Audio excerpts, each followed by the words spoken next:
Hello and welcome back to the next test of the Patriot Viper VP4300. This is our second test of this SSD in the PS5 system. I hope you guys saw the previous video.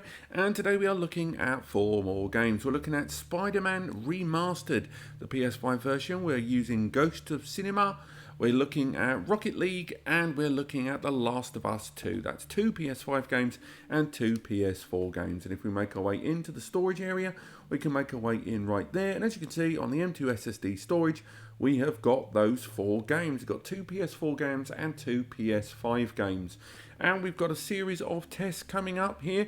We've got 2 tests for Spider-Man, 2 tests for The Last of Us, and a single test on Ghost of Tsushima, I can never pronounce that, Tsushima, and Rocket League. So, without further ado, you've seen those games on there. We're going to be comparing them against internal SSD. Let's load up Spider-Man. But I will highlight again, some of these games, in a lot of our tests that we've done, we very rarely measure from the title screen. The reason being, let's load it up here and I'll show you. First and foremost, a lot of these games have internet connected services, which again add an element of the random. And a lot of these games that we go for when you try to load to the title screen as well, although you're getting to the title screen, there's still buffer stuff like load games here. So although it is very quick, I've not really noticed any difference when it comes to loading to the title screen of any game. What I look at is loading of save games, loading of fast travel, loading of missions, that sort of thing, because these are completely new assets with little to no internet or kind of uncontrollable random element in place. So for now, let's compare Spider-Man Remastered loading New York together against, this is the Patriot Viper VP4300 1TB versus that of the internal SSD in 3, 2, 1, go. Again, lovely stuff. We're in beautifully quick there. Again, all the way through it. And once again, this is the remastered edition of Spider-Man here. So this is the one that you got if you purchased Spider-Man Miles Morales. It was inclusive. You can't buy it, I don't think, as a code. It's only available as a one-time use code. And we've got it there on screen. And just to let you guys know, again, we are using the full graphic mode. So if we go onto that rooftop there and press pause, we can go into the settings menu there real quick and just show you. You can see we're using the fidelity mode, which is 30 frames, and all of the graphics there boosted up. And what we're doing here is fast forwarding through the game as quickly as we can in efforts to see if we're seeing any problems there with regard to loading drops of frame rate, if we're seeing any texture problems all the way through. And again, we can move all the way through the world, go through it there, and see how it runs. Again, I'm well aware, hopefully it says there on screen, that there will be a slight change in color palette there between the internal PlayStation 5 recording SSDs on the left and the Patriot Viper SSD testing. The reason being is we use the internal PS5 to do the capture recordings for the PS5 internal SSD, and on the right we're using a capture card. But it should still be absolutely fine, and you can make out the most of it there. There just might be a slight change there in terms of maybe video noise. None of that comes down to the SSD itself. It all comes down to that of the drive, like being outputted through the capture card there. But for now, I think that's fine. I think we can make our way on to the next part of the test, which is going to be a fast travel. We're going to move to a completely different area of the map, and from there, we're going to go ahead and see how quickly it loads the fast travel. So let's go in, and right now, we're at the top of the map, so we're going to make our way down to the bottom of the map there. So again, nice fast travel there. We're going to go in 3, 2, 1, go.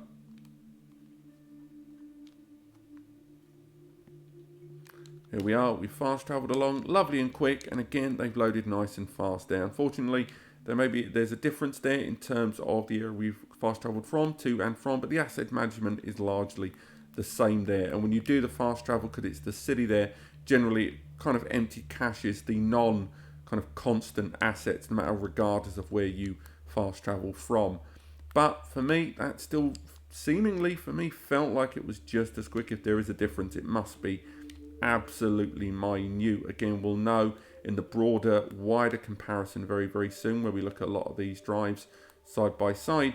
But for now, let's go ahead and make our way into the next game, which is that Ghosts of Tsushima, which again, I'm fairly certain I have not pronounced that right a single time in all of our tests. Once again, we're not looking at how quickly it runs and boots up from the loading screen there. You might hear a slight spin up of fans there. It's not the fans, that is the CD in the disk tray. Don't worry, all data from the CD has been moved over to the console. It's only using the disk to verify when it has to spin up that this is indeed a real purchase. The CD will stop spinning shortly. The game is loaded from internal storage if you're using internal SSD, or in my case, the Patriot Viper there. The test for this is we're going to go into Legends mode, and in Legends mode we're going to load up two very distinct plays. So we're going to go, first play is into the story mode. It's an area called Sacred Hearts, and the Sacred Hearts mode, we're turning matchmaking off. There's no online services here, and all we're doing right now is playing the game and just letting the game load up with its colors and its AI and stuff like that. And again, we're going to carry on from here. You can see matchmaking is off. So let's compare how this loads against the internal SSD in 3, 2, 1, go. Match is starting now, and it's going to boot us into the game immediately. So again, there's an opening cutscene, which again cannot be skipped, and this will just introduce us directly into the game. And again, we're going to do a little bit of a run around, and we're just going to check out some of those textures, the frame rate. Maybe look and see if any of the AI is going to do anything dodgy like T-posing. We saw that in Jedi Fallen Order when we were looking at some of the thinner grade SSDs that are out there. But for now, let's make our way into the game and carry on traveling through here. Just have a little look and see how well the game runs and looks here on this SSD. So, carry on. I apologise for my proximity there against the microphone there with the controller. It's very hard to avoid that. Go with a quick parry, and we can carry on and run through the map. So again, game's looking exactly how I would expect it to look. Doesn't seem to have felt any difference there compared to what I've seen previously. Unfortunately, we can't go out of area there, which is a bit annoying, but still nonetheless, we've still got kind of pre-made assets here that we can look through, and the game is running exactly as quick as I would expect it to. Again, I don't think I'm going to survive for very long. This isn't a game that you do well for if you just run through the game willy-nilly the way that I'm doing here. But again, we're doing this so we can go ahead and bench test things as quickly as we can. But for now, I'd say this is running pretty well for me. We're running through, get some of that asset management in place. So again, I think for now, if I don't die soon, I'll be very impressed. So let's have a look at you. No auto lock, which is super annoying, but nonetheless. But for now, I think that's a good enough test there. I think the fire effects, the lighting effects, everything's running fine. So I think for now, we can go ahead and make our way into the next test, which is, again, carrying on in this game. Let the guy die. Again, we'll carry on. We'll carry on within the game. Sorry, mash the middle button there. So what we want to do is get back into the primary menu, and then from there, we're going to head back into the list of missions and go for our second option. In the next test, we're looking at the Shores of Vengeance survival mode here. Once again, matchmaking is turned off. We're going for the standard mode here, and we're again just going to look at how the assets are generated and everything around us. So let's go in 3, 2, 1, go.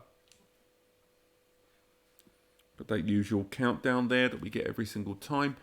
So again, we will include that in the comparison of how these load side by side.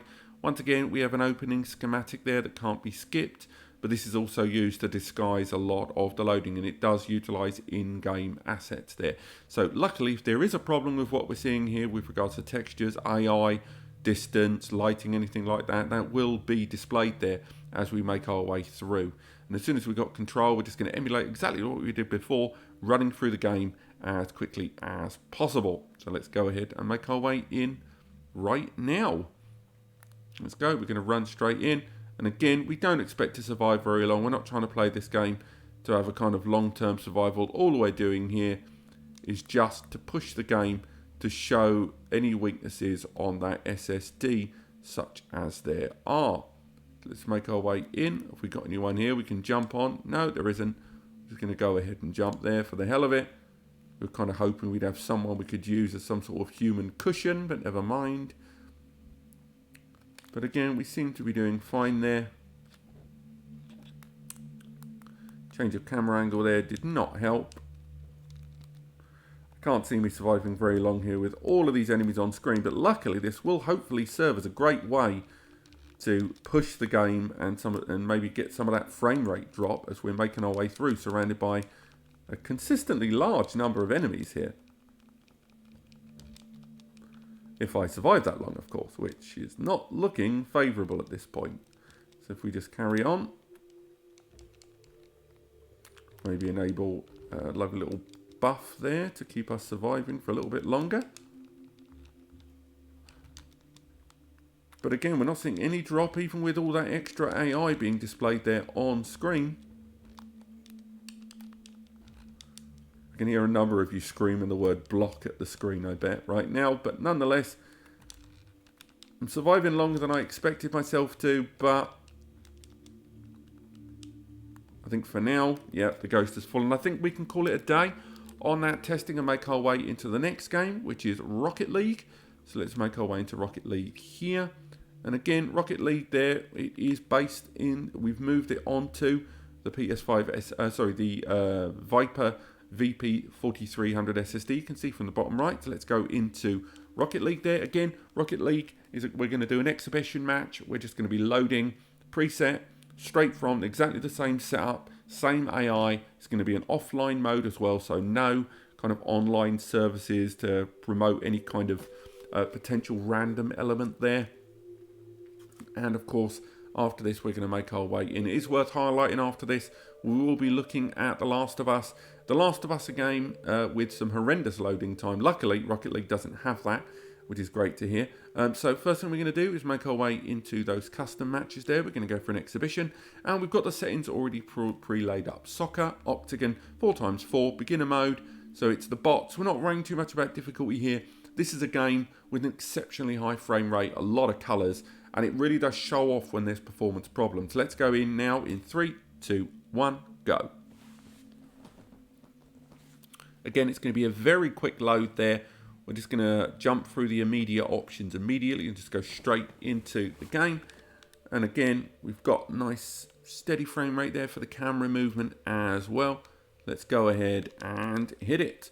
So, again, I'm not feeling any kind of difficulty there with regards to graphics from what I'm seeing. It is worth highlighting that when I do screen record these things, there is the tiniest bit of a delay on what I press versus what appears on screen. Consequently, it's all too easy for me to look like an absolute noob and not be the absolute gaming prowess master that I believe myself to be. Shh, don't tell me any different. And we will overlook the fact that I completely screwed up that ball. So let's line it up. Hopefully this guy's not going to ruin this for me. And do you know what? I'm going to end the video there just for the sake of my ego, at least the video of this game. As we make our way onto the next game as we go through, I saw no delay there in the way that game was being played. Again, nothing but success there. And let's make our way into the next game, which is, of course, The Last of Us Part 2. Let's fast forward to the title screen because it's a slow title screen loader. Okay, so we've made our way onto the title screen here. And again, we can go ahead and load up individual chapters. We are looking at Seattle Day 1, and we've got two areas that we're going to look at here. These are the tunnels and Channel 13. So we're going to start with Channel 13. We're going to go into it there. We're going to go for standard difficulty there, and we're going to play the game for a little bit there just to check a lot of these assets. Bear in mind, this is a hell of a loading time, this game, but let's go for it. Man alive, that was annoying, wasn't it? So, real quick, straight away off the bat while doing these tests, you can tell this is the first time that we've been testing Last of Us Part 2 in any of our SSD tests. This is the next SSD in a whole range of tests. I will highlight, Last of Us 2 has some of the longest loading I've seen in a very long time. At launch, when you were playing the game through the cutscenes and a lot of the hidden background loading, you only ever saw this screen during initial loading. So it's easy to forget just how long the loading time of Last of Us is. And if you look at most comparisons online, The original PS4 release of this, if you played it on a non-pro PS4, the loading could take around 1 minute 40 seconds, but luckily with the improvement of SSDs you can see things are a lot quicker indeed, and I definitely felt a distinct improvement there on the M2 SSD versus that of the PS5 internal SSD. So I'm looking forward to seeing how well that is in the edit later on. But for now, let's make our way through the tunnels. And again, lighting is going to be a bit limited in this area. And again, this is a game that does a very good job of hiding a lot of the hidden loading. But for now, we're seeing no drop in frame rate. We're pushing forward as quickly as we can through the area. Let's go ahead and move forward. I think for now, we're getting quite up close and personal with these textures. So if there was any problems with textures, I think we'd have known about them very early doors. And for now, we'll make our way into the red zone, and from there, we'll be able to bench test just how well things are displayed. There's a lot of lighting effects here that I think are going to be a very big tell for if there's any problems as we're making our way through. And again, I know we're going to have it a very short section there, but for now, I think that's absolutely fine. What we've seen, we've got the refraction effects there all the way through. And for now, I'd say I'd call this the majority of success for us here. So I think we can make our way onto the next test, of course. And our next test, as mentioned, is going to be the same game, but a different area there. So let's quit to the main menu once again. And this is where we look at the area known as channel 13. And this is going to be the final test of the video. So we'll go into the chapters, go into Seattle Day 1, and again we're looking at channel 13. We're not going to fall for all of that stuff with the buttons. We're going to wait until we're at this screen in 3, 2, 1, go. Once again, we have a very long loading time, once again to have there on screen, and hopefully we will see a lovely snappy loading time and see how it compares with the internal SSD, of course. Again, it is worth remembering when looking at this game on the external, the expansion SSD, that this is a game that's going to be, like most games, almost exclusively read-based. Write doesn't really have a place here, but where there is read in these large world games like this, with so many textures, there's actually a little less sequential data than you would think. There's actually a lot more smaller, if not random, then at the very least, smaller collections of group data. And that's where SSDs with a high IOPS rating will generally thrive a great deal more. And as we can see here, the loading bar there has started slowing down as we've made our way into those more compact, smaller files.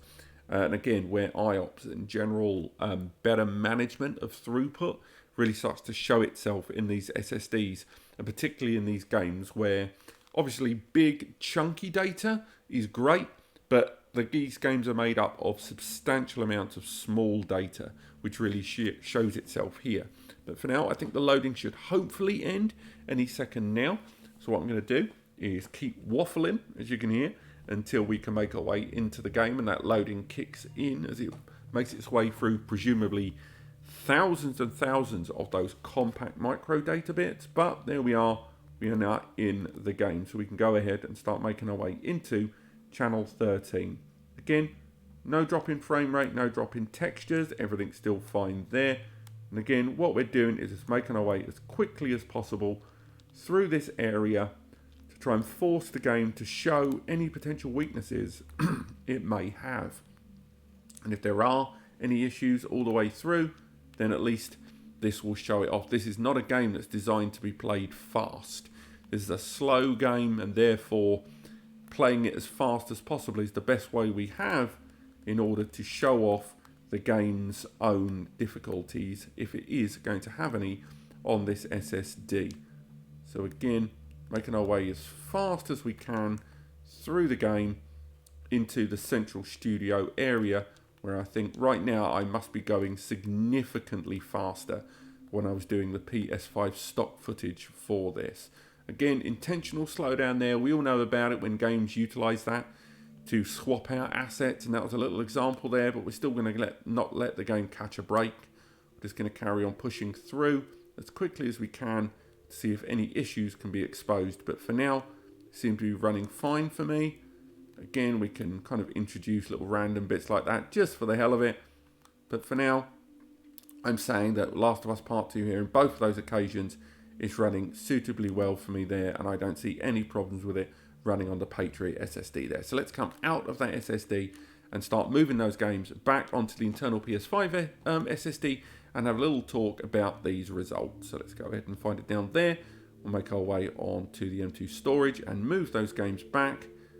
Let's move them all back onto the internal SSD and talk a little bit about what we've seen. So, much like our first test when we looked at the likes of Deathloop, Call of Duty, Miles Morales, these games have run just as well as I would have hoped. I've seen nothing here, not a darn thing, that would tell me this SSD is not going to be a great purchase for your PS5.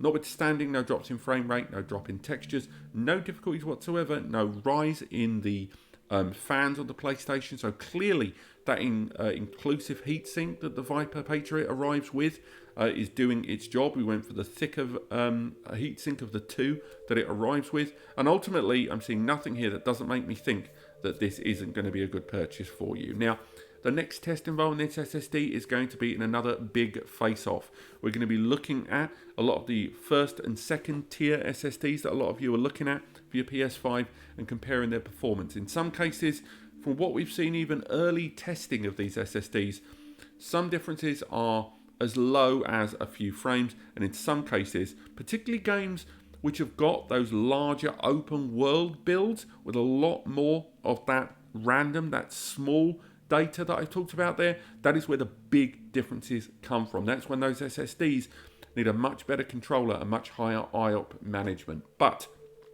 this has been my second test of the Viper Patriot VP4300. There's a link to it in the description if you want to support the channel, and there's also there donate and stuff like that. Use them, ignore them, it's up to you. But otherwise, click like if you've enjoyed this video. We're going to be looking at a few other new SSDs in the next few weeks or so. But call it next 7 to 10 days depending on publication. We're going to be looking at the rest of those Adlink SSDs. We've also got the Team Force SSD as well to come, and we're going to be comparing all of these very, very soon. So do click like if you enjoyed the video to let me know you did, and of course click subscribe and click the bell to be notified when those videos go live. But otherwise, thank you so much for watching, and I'll see you next time.